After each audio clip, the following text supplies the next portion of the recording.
What's up guys, welcome back for another video of Service Reset My Car.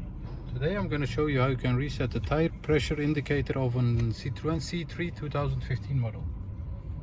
After changing the tires or after repairing a flat tire, you have to reinitialize the tires to get rid of the indicator on the dashboard or on the odometer for the tire pressure.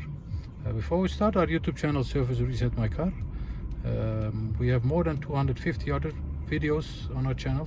Have a look if you'd like.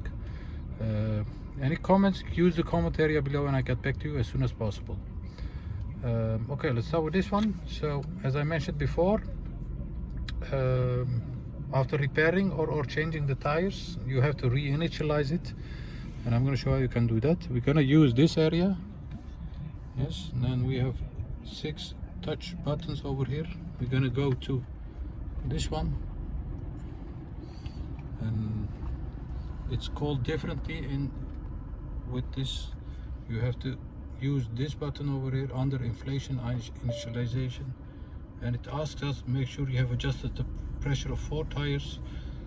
Did we do that? Yes. And once you have done that, the indicator on the dashboard will disappear, so you don't have any indicator over here anymore. I hope this video helped you. Thanks for watching. Hope to see you next time with another video. Bye bye.